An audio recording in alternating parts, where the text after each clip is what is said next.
Si vous avez plus de 60 ans, les premières minutes après le réveil méritent toute votre attention. Elles semblent banales, presque automatiques, et pourtant elles peuvent influencer la façon dont votre cœur, votre tension et votre circulation vont entrer dans la journée. Beaucoup de personnes pensent que le matin commence au moment du petit déjeuner, du café, de la douche ou de la première sortie dehors. En réalité, pour votre organisme, le matin commence beaucoup plus tôt. Il commence à l'instant précis où vous ouvrez les yeux. Je suis le docteur Éric Martin et aujourd'hui, je veux vous parler d'un sujet simple, concret, mais trop souvent négligé. Les habitudes du réveil après 60 ans. Dans cette vidéo, je vais vous présenter 7 gestes matinaux fréquents qui peuvent nous fatiguer inutilement votre cœur, favoriser les malaises, augmenter le risque de chute ou accentuer un pic de tension déjà présent au réveil. Et surtout, restez bien jusqu'à la fin car je vous donnerai une routine très simple en 3 minutes que vous pourrez appliquer dès demain matin. Elle ne remplace pas votre traitement médical, elle ne remplace pas votre médecin. Mais elle peut vous aider à démarrer la journée plus calmement, plus progressivement et avec davantage de sécurité. Ce que je vais vous expliquer concerne particulièrement les personnes de plus de 60 ans, mais aussi celles qui souffrent d'hypertension, de troubles cardiaques, de vertiges matinaux, de diabète ou qui prennent plusieurs médicaments. Le matin, votre corps n'est pas encore complètement disponible. Pendant la nuit, votre rythme cardiaque ralentit. Votre tension artérielle baisse souvent. Votre respiration devient plus régulière. Votre organisme se met en mode récupération. Puis, dans les dernières heures du sommeil, votre corps prépare le réveil. Certaines hormones augmentent naturellement. Le cortisol monte. Le système nerveux se réactive. La tension artérielle peut remonter assez rapidement. Le cœur accélère doucement, le sang circule différemment. Chez une personne jeune et en bonne santé, ces changements sont généralement bien tolérés. Mais après 60 ans, les vaisseaux sanguins sont parfois moins souples. Les mécanismes d'adaptation sont moins rapides. La tension peut varier plus fortement. L'équilibre peut être plus fragile. Et certains traitements peuvent aussi modifier la façon dont le corps réagit au passage de la position couchée à la position debout. C'est pour cela qu'un geste simple, banal, répété tous les matins peut devenir plus important qu'on ne l'imagine. Le but de cette vidéo n'est pas de vous faire peur, le but est de vous aider à comprendre. Parce que lorsque vous comprenez ce qui se passe dans votre corps, vous pouvez changer quelques petites choses sans bouleverser votre vie. Commençons par l'habitude numéro 7. Allumez immédiatement une lumière très forte ou ouvrir les volets d'un seul coup. Cela paraît sans danger. Pourtant, au réveil, vos yeux viennent de passer plusieurs heures dans l'obscurité. Vos pupilles sont dilatées. Votre cerveau est encore en transition. Une lumière brutale peut provoquer une réaction de stress, surtout si elle arrive dans les toutes premières secondes. Chez certaines personnes sensibles, cela peut donner une sensation désagréable, une accélération du rythme cardiaque ou un réveil trop brusque. La solution est très simple. Gardez les yeux ouverts quelques secondes dans la pénombre. Respirez tranquillement. Allumez plutôt une lampe douce.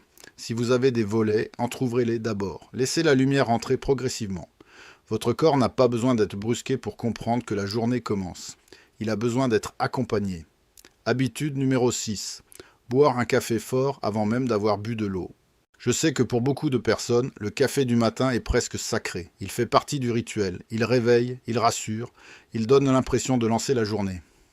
Mais après une nuit de sommeil, votre corps a perdu de l'eau, vous avez respiré, vous avez transpiré légèrement. Vous n'avez pas bu pendant plusieurs heures. Au réveil, il est donc fréquent d'être un peu déshydraté, même sans ressentir la soif. Le café peut stimuler le cœur. Il peut aussi favoriser une légère augmentation de la tension chez certaines personnes.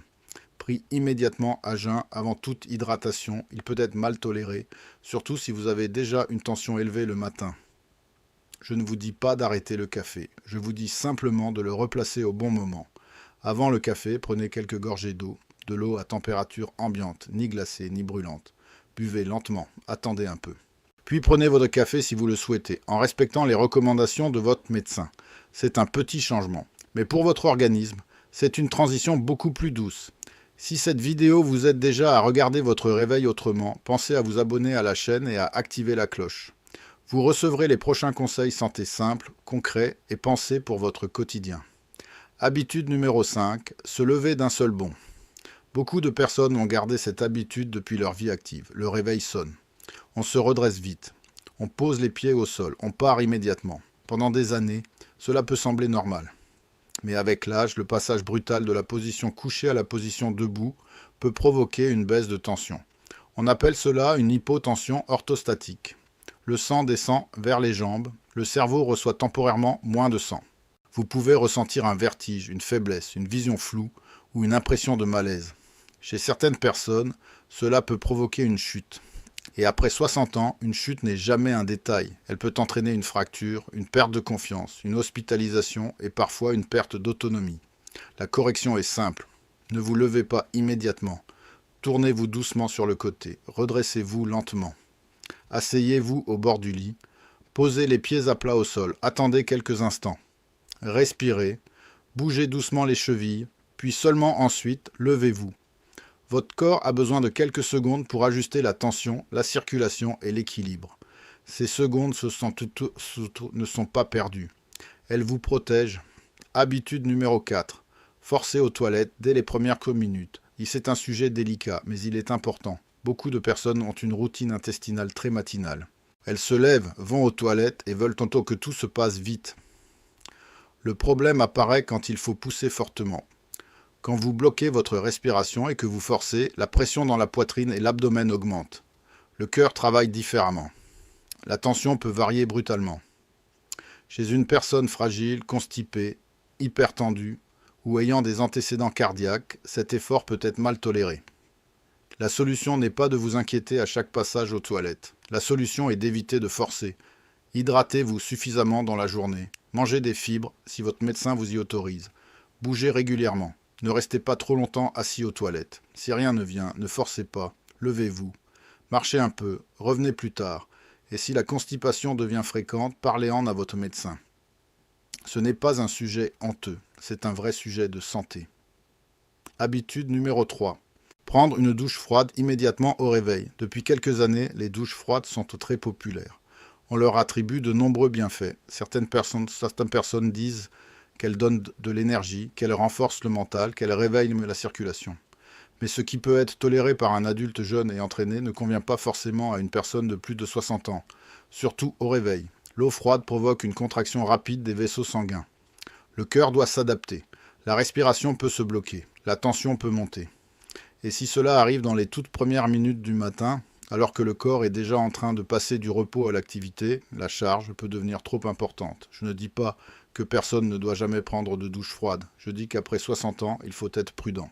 Si vous avez des problèmes cardiaques, de l'hypertension, des douleurs thoraciques, des essoufflements, des malaises, ou si vous prenez un traitement cardiovasculaire, demandez conseil à votre médecin avant ce type de pratique, et dans tous les cas, évitez la douche froide au saut du lit. Préférez une douche tiède. Laissez passer du temps. Hydratez-vous. Levez-vous progressivement. Votre matinée doit commencer comme une montée douce, pas comme un choc. Habitude numéro 2. Consultez immédiatement son téléphone, ses messages ou les informations anxiogènes. Cette habitude est devenue extrêmement fréquente. À peine les yeux ouverts, la main cherche le téléphone. On regarde les messages, on ouvre les actualités, on lit une mauvaise nouvelle, on vérifie une notification. On pense simplement s'informer. Mais le cerveau, lui, peut recevoir cela comme une agression. Une information inquiétante peut déclencher du stress. Le rythme cardiaque peut accélérer. La respiration devient plus courte. Le corps se tend. Et tout cela se produit alors que vous êtes encore dans cette phase fragile du réveil. Après 60 ans, surtout si vous êtes déjà surpoids, déjà anxieux, hypertendu ou sujet aux palpitations, commencer la journée par un flot d'informations négatives peut réellement vous épuiser. Essayez une règle simple. Pas de téléphone dans les premières minutes. Si possible, pas de téléphone avant le petit déjeuner. Laissez votre cerveau arriver dans la journée avant de lui demander d'absorber le monde entier. Commencez par vous, votre respiration, votre corps, votre eau, votre lumière. Le reste peut attendre. Habitude numéro 1. Cumuler plusieurs efforts intenses dès le réveil. C'est la plus importante parce qu'elle rassemble toutes les autres. Certaines personnes se réveillent, se lèvent très vite, allument une lumière forte, boivent un café serré, consultent leur téléphone, prennent une douche froide, puis partent marcher rapidement ou faire du sport. Tout cela en quelques minutes. Pris séparément, chaque geste peut sembler banal. Mais accumulés dans une période très courte, ils peuvent représenter une charge importante pour le cœur. Votre organisme passe trop vite du sommeil à l'effort. La tension monte, le rythme cardiaque augmente, les muscles demandent du sang. Le cerveau reçoit des informations stressantes, la respiration change et le cœur doit tout gérer en même temps. Bouger le matin est excellent, marcher est excellent. Faire de l'activité physique adaptée est l'une des meilleures choses que vous puissiez faire pour votre santé. Mais le timing compte. Après 60 ans, il vaut mieux préparer le corps avant l'effort. On ne démarre pas une voiture froide en accélérant brutalement. Le corps humain mérite la même attention. Avant de marcher vite, marchez doucement. Avant de faire des exercices, respirez. Avant de sortir, hydratez-vous. Avant d'accélérer, laissez votre cœur trouver son rythme. Maintenant, voici la routine simple que je recommande pour commencer la journée plus prudemment. Elle dure environ 3 minutes. Elle ne demande aucun matériel. Elle ne coûte rien. Elle peut être adaptée à votre état de santé. Première étape. Au réveil, restez allongé. N'attrapez pas votre téléphone. Ne vous redressez pas d'un coup. Gardez les yeux ouverts dans une lumière douce. Inspirez lentement par le nez. Expirez lentement par la bouche. Faites cela plusieurs fois. Le but est de signaler à votre corps que la journée commence calmement. Deuxième étape. Tournez-vous sur le côté et asseyez-vous lentement au bord du lit. Posez les pieds au sol. On a sol. Gardez les mains près de vous pour vous stabiliser. Restez assis quelques instants. Sentez vos pieds. Bougez les chevilles. Faites quelques mouvements doux. Cela aide la circulation à reprendre progressivement. Troisième étape. Levez-vous sans élan. Prenez appui si nécessaire. Restez debout quelques secondes avant de marcher. Si vous avez un vertige, asseyez-vous immédiatement. Ne cherchez pas à résister. Un vertige est un signal. Écoutez-le. Quatrième étape. Buvez de l'eau. Quelques gorgées suffisent pour commencer. Une eau à température ambiante est souvent mieux tolérée. Ne buvez pas trop vite, ne buvez pas glacé. L'objectif est d'hydrater doucement l'organisme après la nuit. Cinquième étape. Faites entrer la lumière progressivement. Ouvrez les volets doucement. Allumez une lampe modérée si la pièce est sombre. Évitez le plafonnier trop agressif dès les premières secondes. Puis seulement ensuite, commencez votre routine habituelle. Votre toilette, votre petit déjeuner, votre café, vos médicaments selon l'ordonnance, votre marche, vos activités. Ces 3 minutes ne sont pas une perte de temps. Elles sont une transition. Elles donnent à votre cœur, à vos vaisseaux, à votre cerveau et à votre équilibre le temps de se synchroniser. Pour réussir à installer cette habitude, je vous conseille 3 choses simples. D'abord, placez votre téléphone loin du lit. Si votre téléphone est sur la table de chevet, il sera presque impossible de ne pas le regarder. Ensuite, préparez un verre d'eau la veille. Il devient un rappel visuel. Enfin, ne cherchez pas la perfection. Cherchez la régularité. Si vous oubliez un matin, recommencez le lendemain. Une bonne habitude se construit par répétition, pas par culpabilité. Il y a aussi quelques erreurs à éviter.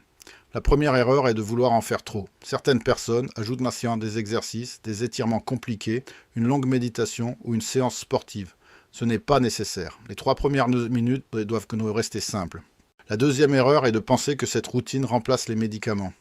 C'est faux. Si votre médecin vous a prescrit un traitement, vous devez le suivre comme prévu. Ne modifiez jamais une dose sans avis médical. La troisième erreur est d'ignorer les symptômes. Si vous ressentez une douleur dans la poitrine, une gêne dans le bras, une douleur dans la mâchoire, un essoufflement inhabituel, une faiblesse d'un côté du corps, des troubles de la parole, une confusion ou un malaise important, il faut demander de l'aide rapidement. En France et en cas d'urgence, appelez le 15 ou le 112. Une routine matinale peut aider à réduire les gestes brusques, mais elle ne doit jamais retarder une prise en charge médicale. Je veux aussi vous rappeler une chose essentielle. Chaque personne est différente. Votre âge compte. Vos antécédents comptent. Vos traitements comptent. Votre tension du matin compte. Votre équilibre compte. Votre niveau d'activité compte. Il n'existe pas une seule routine parfaite pour tout le monde, mais il existe un principe valable pour presque tous. Le matin, après 60 ans, la progressivité protège. Ne brusquez pas votre corps. Ne lui demandez pas de passer du sommeil profond à l'action intense en quelques secondes. Donnez-lui un sas.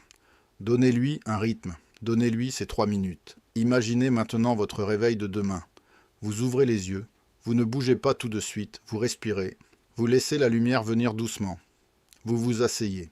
Vous attendez. Vous vous levez avec prudence. Vous buvez quelques gorgées d'eau. Vous commencez la journée sans précipitation. Ce n'est pas spectaculaire, ce n'est pas compliqué, mais c'est exactement le genre de geste simple qui peut changer la qualité d'une matinée. Vous pouvez vous sentir plus stable, moins pressé, moins essoufflé, moins étourdi, plus maître de votre début de journée. Et parfois, en santé, les gestes les plus utiles sont aussi les plus discrets. Je vous propose un défi simple. Pendant 21 jours, appliquez cette routine de 3 minutes au réveil. Ne changez rien d'autre. Observez seulement ce que vous ressentez. Votre niveau de calme, vos vertiges éventuels, votre énergie du matin, votre tension si vous la mesurez habituellement, votre sensation générale, puis faites le point. Si vous constatez une amélioration, gardez cette habitude. Si vous avez des symptômes persistants, parlez-en à votre médecin. Avant de terminer, retenez bien les 7 habitudes à surveiller. La lumière trop brutale, le café avant l'eau, le lever trop rapide, l'effort aux toilettes, la douche froide immédiate, le téléphone anxiogène au réveil et l'effort physique intense dès les premières minutes. Vous n'avez pas besoin de tout changer d'un coup. Commencez par une seule correction, puis une deuxième, puis la routine complète. Votre cœur n'a pas besoin d'un réveil violent, il a besoin d'un départ progressif. Si cette vidéo vous a été utile, abonnez-vous à la chaîne, activez la cloche et partagez-la à une personne de plus de 60 ans. Ce simple partage peut aider quelqu'un à éviter un malaise, une chute ou une matinée commencée dans de mauvaises conditions. Et dites-moi en commentaire quelle habitude vous reconnaissez le plus dans votre propre réveil. Le café immédiat, le téléphone, le lever trop rapide, la douche froide ou le départ trop pressé. Je suis le docteur Éric Martin. Prenez soin de vous. Et demain matin, souvenez-vous de ceci. Vos 3 premières minutes ne sont pas un détail, elles sont le début de votre journée. Et elles méritent d'être protégées.